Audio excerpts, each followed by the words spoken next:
Bismillahirrahmanirrahim. Students, today we are going to start chapter 6, chemistry 9th class. This chapter is about solutions. Solutions के बारे में हम इस chapter में पढ़ेंगे कि solution क्या होता है, इसके different types क्या हैं, and how do we prepare different solutions with different concentrations. Concentrations के बारे में और कंसंट्रेशन के यूनिट्स के बारे में हम पढ़ेंगे. But before starting this lesson you can ask any question. Yes बेटे, किसी बच्चे का कोई क्वेश्चन है तो पूछें. सर ये जो नोट्स है ये बुक शॉप पे अवेलेबल है? नोट्स हाँ जी, बुक शॉप पे अवेलेबल है. ठीक हो गया. चैप्टर 3, 4 और 5, इन 3 चैप्टर के जो नोट्स हैं 3 चैप्टर्स के, ये कंप्लीट हो चुके हैं और बुक शॉप पे अवेलेबल है. मैंने इवन व्हाट्सएप ग्रुप में भी शेयर कर दिए थे, लेकिन आप इसका प्रिंट लेना चाहते हैं तो बुक शॉप से लेना चाहें, स्कूल की बुक शॉप पे ये इसका प्रिंट अवेलेबल है, बाइंडिंग करके देंगे आपको. आफ्टर दिस जो है चैप्टर 2, ये आपको 1-2 दिन में मिल जाएगा क्योंकि ये कंप्लीट हो चुका है. थोड़ा सा इसकी प्रोसेसिंग है जो रहती है. और सेकंड चैप्टर के बाद आपको फर्स्ट चैप्टर जो है उसके नोट्स मिलेंगे and then we will continue onward to chapter 6, 7, 8, क्योंकि उसके बाद हमारे 6, 7, 8 3 चैप्टर्स जो हैं लास्ट, इन्हीं के नोट्स रह जाएंगे. जो पहले 2 चैप्टर हैं इन दोनों के नोट्स में इंशाल्लाह आपको इस वीक में प्रोवाइड करने की कोशिश करूंगा. एनी क्वेश्चन बेटे?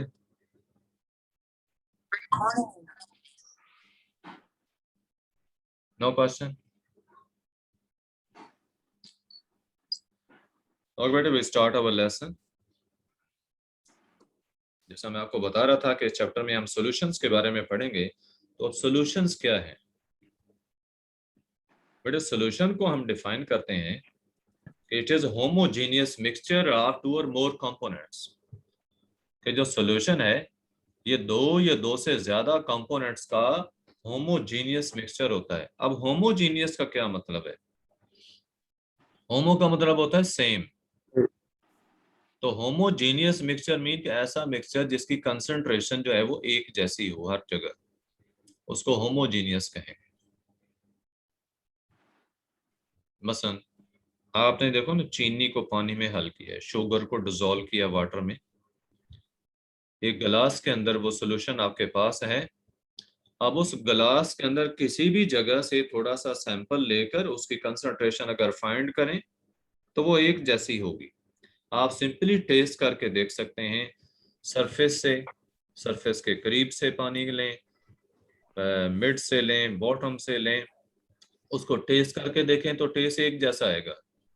उसकी रीजन क्या है कि पूरे पानी की जो सोल्यूशन की जो कंसंट्रेशन है वो सेम है. तो ऐसा मिक्सचर, अब ये मिक्सचर है ना, शुगर को जो वाटर में डिसॉल्व किया, ये मिक्सचर है, कोई केमिकल रिएक्शन तो हुआ नहीं है. So it's a mixture. लेकिन ऐसा मिक्सचर है कि जिसकी कंसंट्रेशन हर जगह एक जैसी है, लिहाजा हम इसको क्या कह रहे हैं? होमोजीनियस. इसको हम होमोजीनियस करें. बेटे म्यूट रहें ताकि माइनर भी इसमें जो है वो नॉइज शामिल ना हो. एहसन, एहसन बेटे आप भी म्यूट रहें. ओके. सर मैं म्यूट ही हूँ. पहले नहीं थे अब. ओके, होमोजीनियस मिक्सचर का मैं आपको बता रहा था कि ऐसा मिक्सचर जिसकी कंपोजिशन हर जगह एक जैसी हो उसे होमोजीनियस कहते हैं.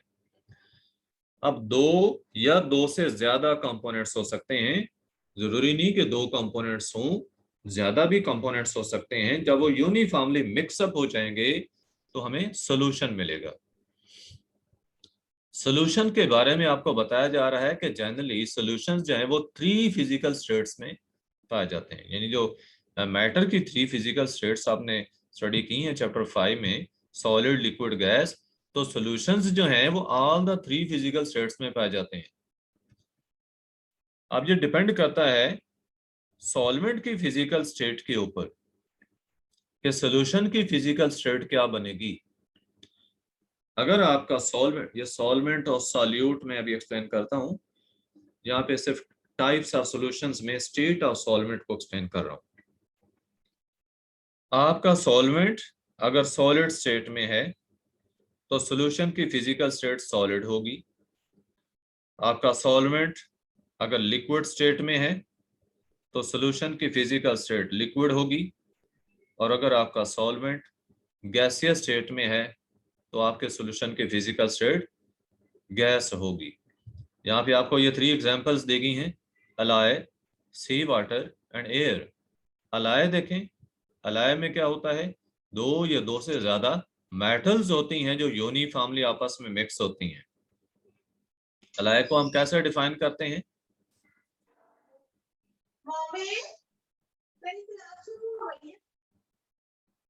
अलाय को कैसे डिफाइन करते हैं any student? But alloy is defined as homogeneous mixture of 2 or more metals. 2 या 2 से ज्यादा मेटल्स का होमोजेनियस मिक्सचर ये अलाय होता है।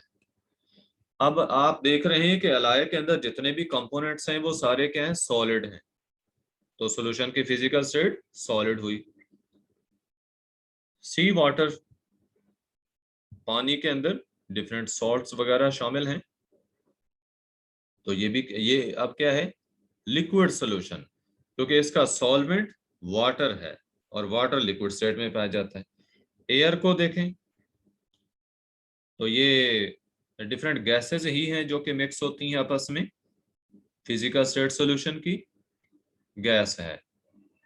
तो 9 types of solutions are possible, क्योंकि 3 फिजिकल स्टेट्स हैं, सॉलिड, लिक्विड, गैस।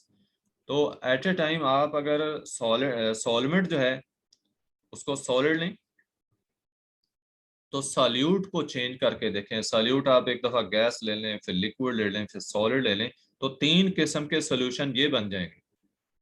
उसके बाद आप सॉल्वेंट की फिजिकल स्टेट को चेंज कर दें, ठीक है, गैस या लिक्विड लें, और उसके साथ सॉल्यूट को gas, liquid, solid 3 physical states में लें, तो 3 सॉल्यूशन और बनते जाएंगे। तो इस तरह से 9 पॉसिबल सॉल्यूशंस जो हैं वो बन सकते हैं। ये हम डिस्कस करते हैं लेटर ऑन। तो ये जो सर 9, ये वाला एक दफा दोबारा समझा दे।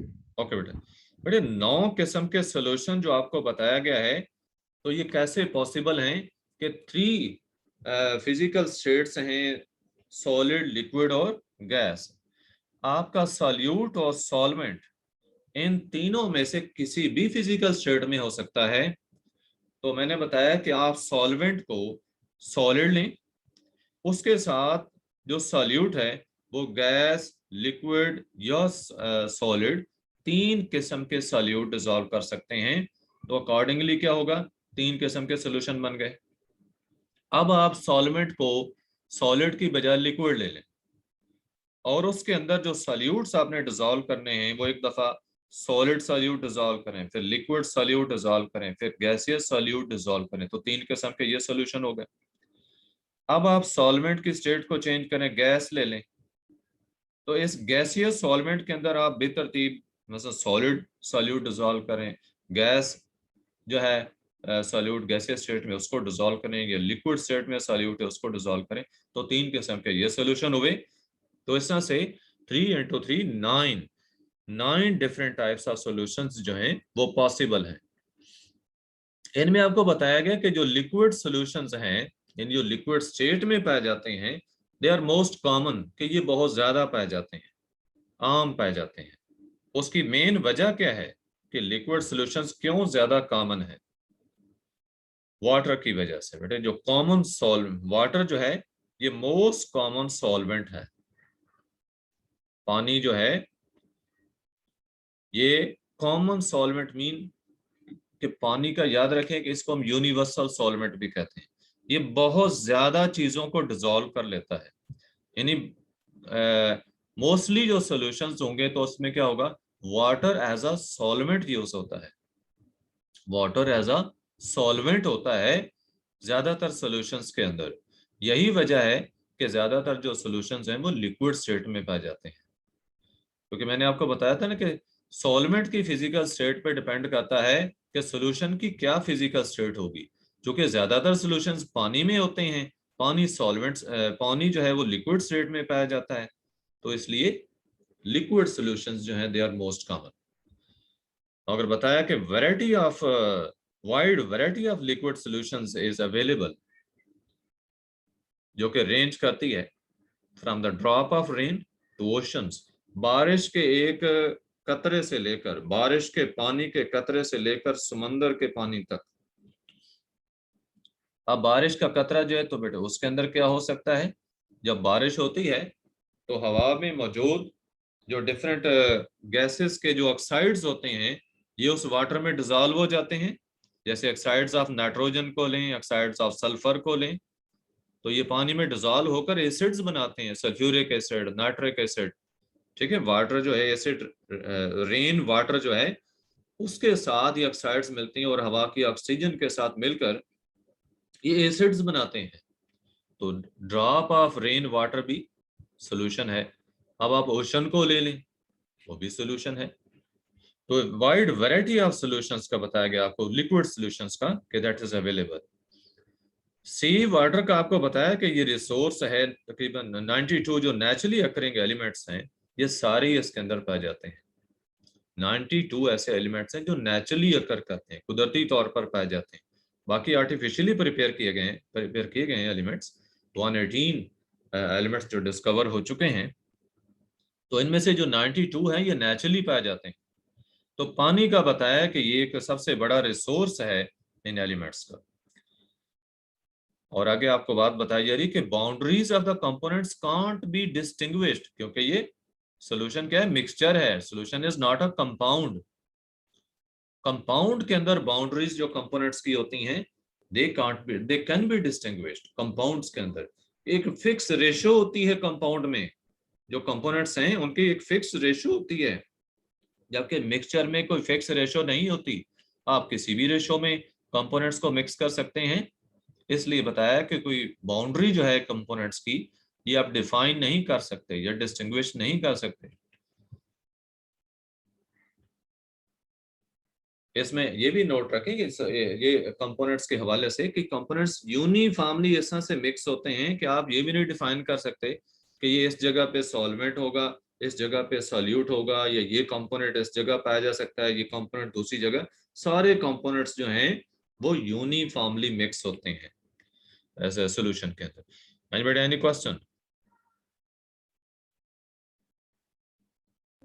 दो से ओके।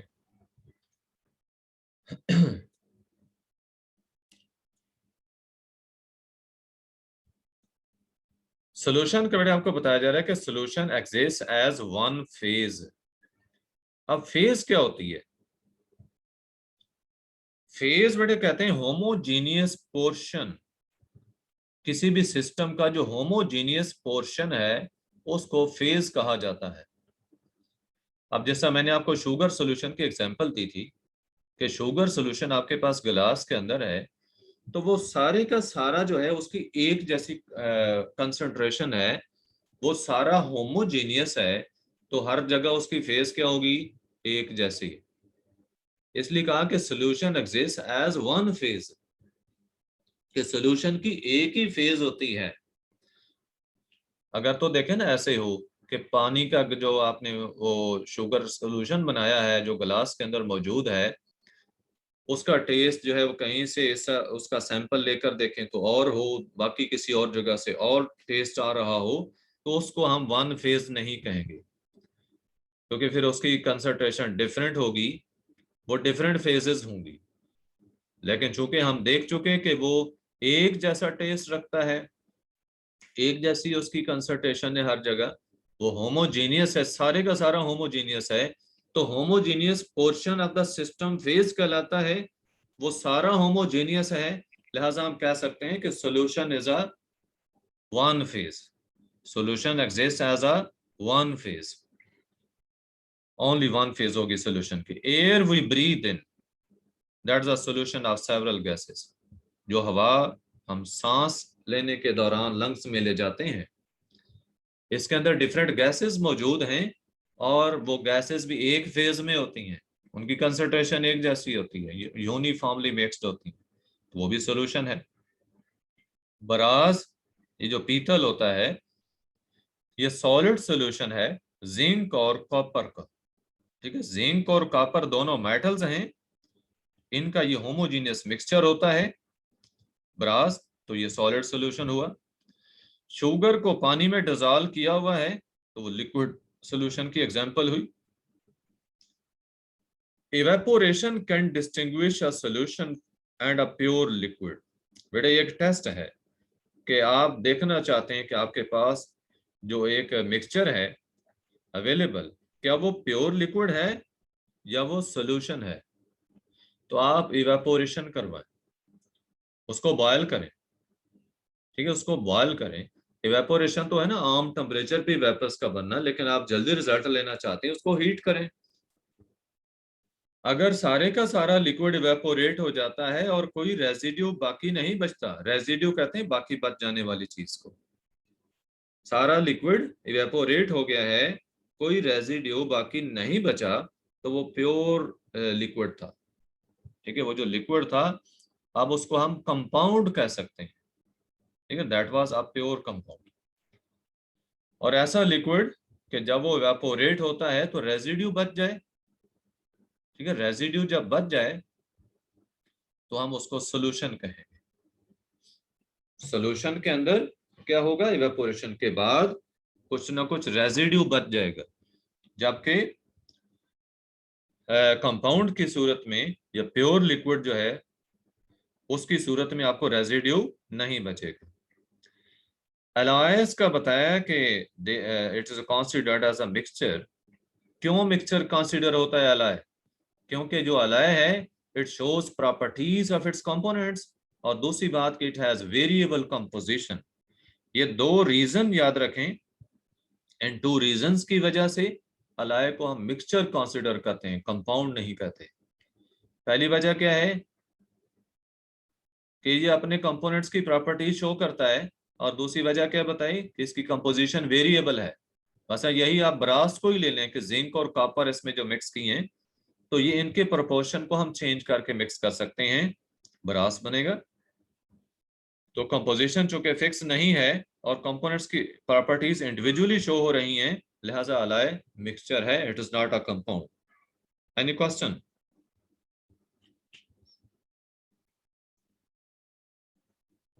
बेटे सब बच्चे तवज्जो से बैठे हैं? No sir, no question. Okay, next बेटे है एक्वस सॉल्यूशन.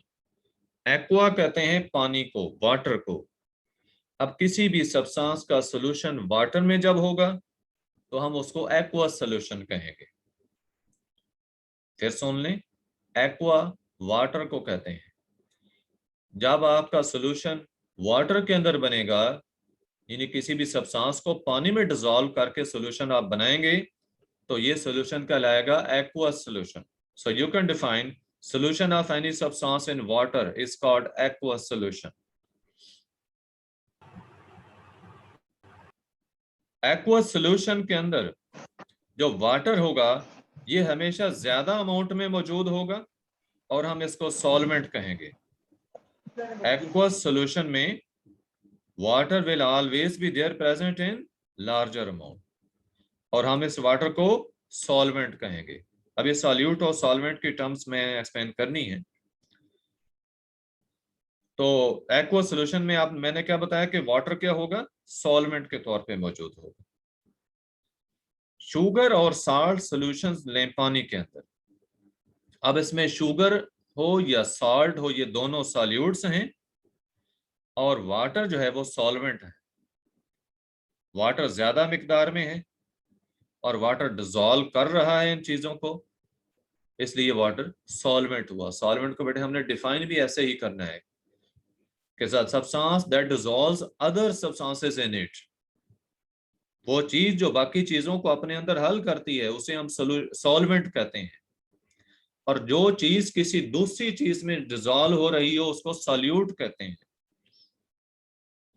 और दूसरा एक कैरेक्टर याद रखें कि सॉल्यूट सॉल्वेंट के केस में सॉल्यूशन के अंदर जो कंपोनेंट थोड़ी मिकदार में हो उसको हम सॉल्यूट कहते हैं, और जो ज्यादा मिकदार में हो उसको सॉल्वेंट कहते हैं।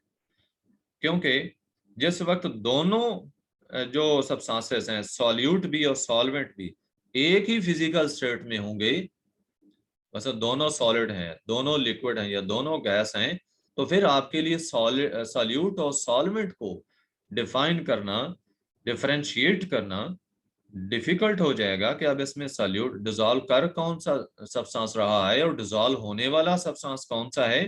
तो फिर आपने ये देखना है कि जो चीज ज्यादा मिकदार में है वो सॉल्वेंट है, और जो चीज थोड़ी मिकदार में है वो सॉल्यूट है। जैसा शुगर और साल्ट सॉल्यूशंस में मैंने बताया कि शुगर थोड़ी मिकदार में होगी, पानी ज्यादा होगा, लिहाजा शुगर सॉल्यूट है, वाटर सॉल्वेंट। सॉल्ट सॉल्यूशन में देखें, सॉल्ट थोड़ी मिकदार में है, वाटर ज्यादा मिकदार में है, अगेन सॉल्ट सॉल्यूट है, वाटर सॉल्वेंट है। और वाटर के बारे में आपको बताया जा रहा है कि लेबोरेटरीज के अंदर मोस्टली वाटर ही यूज होता है सॉल्यूशंस बनाने के लिए, और इसको हम यूनिवर्सल सॉल्वेंट कहते हैं because it has ability to dissolve a variety of solutes. Large number of substances can be dissolved in water. That is why water is considered as universal solvent. Exam में water को universal solvent क्यों कहते हैं? Sir क्योंकि इसमें majority dissolve हो जाते हैं। हाँ जी, क्योंकि ये बहुत ज्यादा चीजों को अपने अंदर डिसॉल्व कर लेता है। ठीक है, अहमद नासिर, अहमद नासिर बेटा बताएंगे सॉल्यूट क्या होता है? सर एक सॉल्यूशन में सर एक सॉल्वेंट होता है सर, जो सॉल्वेंट में डिसॉल्व हो सेल्फ सॉल्यूट कहते हैं। हाँ बिल्कुल, जो डिसॉल्व होने वाला सब्सटेंस है वो सॉल्यूट होता है, और डिसॉल्व करने वाला सॉल्वेंट होता है। अभी ये चीजें हम एक्सप्लेन करेंगे मजीद। देखिए, आपको बताया जा रहा है सॉल्यूट के बारे में कि component present in smaller quantity, वो कंपोनेंट जो सॉल्यूशन में थोड़ी मिकदार में हो वो सॉल्यूट है। सॉल्यूट जो डिसॉल्व होने वाला होता है सॉल्यूट वो है? बिल्कुल ऐसे ही है, सॉल्यूट उस सब्सटेंस को कहते हैं जो डिसॉल्व होता है, जो हल होता है। मसलन चीनी देखो ना, चीनी को पानी में डाला आपने तो चीनी हल हो रही है, लिहाजा ये सॉल्यूट है। पानी हल कर रहा है तो वो सॉल्वेंट हुआ। तो सॉल्यूशन में आपको बताया जा रहा है कि जो कंपोनेंट थोड़ी मिकदार में हो, ये मिकदार का तयन उस वक्त हमने करना है जब सॉल्यूट और सॉल्वेंट दोनों एक ही फिजिकल स्टेट में होंगे। फिर हमारे लिए आसान हो जाता है डिफरेंशिएट करना बिटवीन सॉल्यूट एंड सॉल्वेंट, कि जो कंपोनेंट थोड़ी मिकदार में है वो उसको हम सॉल्यूट कहेंगे, जो ज्यादा मिकदार में उसे सॉल्वेंट कहेंगे। तो सॉल्यूट का बताया कि जो कंपोनेंट स्मॉलर क्वांटिटी में हो और सॉल्वेंट में डिसॉल्व होकर सॉल्यूशन बनाता है। सॉल्ट सॉल्यूशन कैसे बनता है? जब आप सॉल्ट को वाटर में डिसॉल्व करते हैं, इसमें सॉल्ट सॉल्यूट है, वाटर सॉल्वेंट है। और ऐसा सॉल्यूशन जिसमें सिर्फ दो कंपोनेंट्स मौजूद हों उसको कहते हैं बाइनरी सॉल्यूशन, उसे कहते हैं बाइनरी सॉल्यूशन। हाँ जी, बाइनरी सॉल्यूशन क्या होता है? दोबारा बता इसमें दें। दो सॉल्यूशन है, दो सॉल्यूशन नहीं, दो कंपोनेंट्स, दो कंपोनेंट्स। बाइनरी सॉल्यूशन, सॉल्यूशन आप टू कंपोनेंट्स आप कह सकते हैं, सॉल्यूशन ऑफ टू कंपोनेंट्स। ऐसा सॉल्यूशन जिसमें सिर्फ दो कंपोनेंट्स हों उसको हम बाइनरी सॉल्यूशन कहते हैं। एक सॉल्यूट और एक सॉल्वेंट, यानी एक कंपोनेंट सॉल्यूट के तौर पे एक्ट कर रहा है, दूसरा कंपोनेंट सॉल्वेंट के तौर पे एक्ट कर रहा है, तो ऐसे सॉल्यूशन को हम बाइनरी सॉल्यूशन कहेंगे। बाइनरी सॉल्यूशन क्लियर है?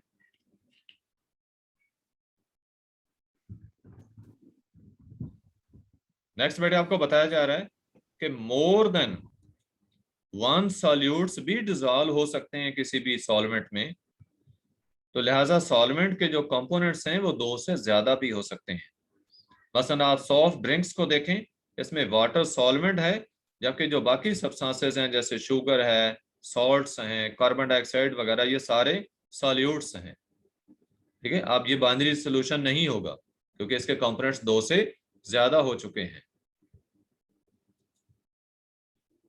सॉल्वेंट सोल्यूशन के अंदर जो कंपोनेंट ज्यादा क्वांटिटी में हो, ठीक है, larger quantity mean comparatively large, के सॉल्यूट की निस्बत ज्यादा हो, दूसरे कंपोनेंट की निस्बत ज्यादा हो, उसको हम सॉल्वेंट कहेंगे। और सॉल्वेंट्स जो हैं ये सॉल्यूट्स को डिसॉल्व करते हैं अपने अंदर और तब सॉल्यूशन बनता है। आपको बताया जा रहा है कि अगर मोर देन 2 सब्सटेंसेस प्रेजेंट हों किसी भी सॉल्यूशन में, 2 से ज्यादा सब्सटेंसेस मौजूद हों, तो एक सब्सटेंस जो है वो सॉल्वेंट के तौर पे एक्ट करता है और बाकी जो है वो सॉल्यूट्स के तौर पे बिहेव करते हैं। अब सॉल्वेंट कौन सा होगा? अल्टीमेटली जो ज्यादा मिकदार में होगा, ठीक है, उसको हम सॉल्वेंट कहेंगे। और बाकी चीजें जो उसमें डिसॉल्व हो रही होंगी वो सारे सॉल्यूट्स होंगे। जो सॉफ्ट ड्रिंक्स की हमने पहले एग्जांपल दी, उसमें वाटर जो है वो सॉल्वेंट है, जबकि बाकी सारी चीजें जो हैं वो सॉल्यूट्स हैं। किसी बच्चे का कोई क्वेश्चन हो तो साथ साथ पूछते जाए। सैचुरेटेड सॉल्यूशन क्या है? बड़े आपको बताया जा रहा है कि आप एक सॉल्वेंट ले लें, उसमें आप थोड़ी अमाउंट में सॉल्यूट को ऐड करें तो वो सॉल्यूट इजीली उस सॉल्वेंट में डिसॉल्व हो जाता है। आप मजीद सॉल्यूट ऐड करते जाएं and go on dissolving it in the solvent, it will go on dissolve, ठीक है, डिसॉल्व होता जाएगा until a stage will be reached there when no more dissolution will be possible। एक ऐसा स्टेज आएगा कि जिस पे वो मजीद सॉल्यूट डिसॉल्व नहीं हो पाएगा, बल्कि क्या होगा, आपका एडिड सॉल्यूट अनडिसॉल्व्ड फॉर्म में नीचे बैठना शुरू हो जाएगा, ठीक है, it will start settling down. वो सॉल्यूशन जो आपका बना है उस कंटेनर के अंदर मजीद जो आपने सॉल्यूट डाला है, आप डिसॉल्व करने की कोशिश भी करते हैं, डिसॉल्व नहीं होता बल्कि नीचे बैठना शुरू हो गया है। तो जब ये स्टेज आ जाए तो इस स्टेज पे आपके पास जो मिक्सचर हासिल हो चुका है, it is saturated solution at that temperature, ठीक है, एट अ गिवन टेम्परेचर, जो कहा कि उस टेम्परेचर पे ये सैचुरेटेड सॉल्यूशन होगा जिस पे आप इसको बना चुके हैं। क्योंकि जब टेम्परेचर को हम चेंज करते हैं तो मजीद सॉल्यूट भी डिसॉल्व हो जाता है। तो सैचुरेटेड सॉल्यूशन एक पर्टिकुलर टेम्परेचर पे ही बनाया जाता है। अगर हम पार्टिकल लेवल पे देखें तो बताया कि सैचुरेटेड सॉल्यूशन वो है जिसमें अनडिसॉल्व्ड सॉल्यूट इक्विलिब्रियम में एग्जिस्ट करेगा डिसॉल्व्ड सॉल्यूट के साथ। इक्विलिब्रियम में एग्जिस्ट करने का क्या मतलब है कि जो सॉल्यूट नीचे बैठ गया है कंटेनर में, उसमें से कुछ पार्टिकल्स सॉल्यूशन में मिक्स होते रहेंगे और सॉल्यूशन में जो सॉल्यूट पहले मिक्स हो चुका है उसमें से कुछ पार्टिकल्स नीचे बैठते रहेंगे। तो ये प्रोसेस जो है अपोजिट डायरेक्शंस में कंटिन्यू रहेगा, ठीक है। पार्टिकल लेवल पे आपको ये बताया जा रहा है कि जो सॉल्यूट पार्टिकल सॉल्यूशन बना चुके हैं, जरूरी नहीं कि वही सॉल्यूशन में रहेंगे और जो नीचे बैठ गए वो नीचे बैठे रहेंगे, बल्कि ये होगा कि जो सॉल्यूशन में मौजूद थे, हो सकता है वेरी नेक्स्ट मोमेंट उनमें से कुछ पार्टिकल नीचे बैठ जाएं और जो नीचे बैठ चुके थे अनडिसॉल्व्ड फॉर्म में, उनमें से कुछ डिसॉल्व हो जाएं। तो ये दोनों प्रोसेसेस जो हैं ये कंटिन्यू रहेंगे एट इक्वल रेट, तो ये इक्विलिब्रियम एग्जिस्ट करेगा और इसको हम डायनामिक इक्विलिब्रियम कहते हैं। डायनामिक इक्विलिब्रियम क्या होता है? जब कोई दो opposite processes at the same rate हो रहे हों तो हम उसे डायनामिक इक्विलिब्रियम कहते हैं। अब इसमें आप देख रहे हैं कि डिसोल्यूशन भी हो रही है और क्रिस्टलाइजेशन भी हो रही है एट अ गिवन टेम्परेचर, दोनों processes at the same rate हो रहे हैं, लिहाजा ये डायनामिक इक्विलिब्रियम है। और net amount of dissolved solute जो होगी वो कांस्टेंट ही रहेगी सॉल्यूशन में। सॉल्यूशन के अंदर नेट अमाउंट सॉल्यूट की सेम रहेगी, वो चेंज नहीं होगी। हाँ बच्चे, किसी का क्वेश्चन है तो आप पूछ सकते हैं।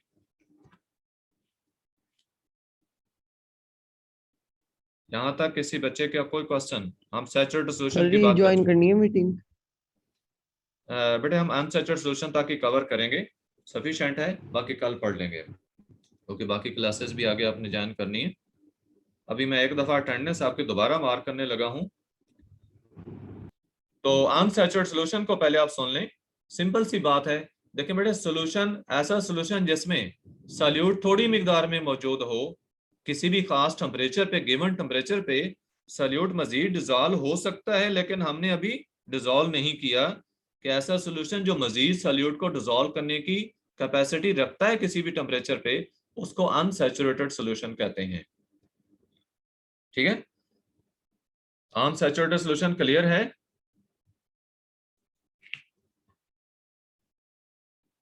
बेटे ऐसा सॉल्यूशन जिसमें मजीद सॉल्यूट डिजॉल्व हो सकता हो, उसको अनसैचुरेटेड सॉल्यूशन कहते हैं।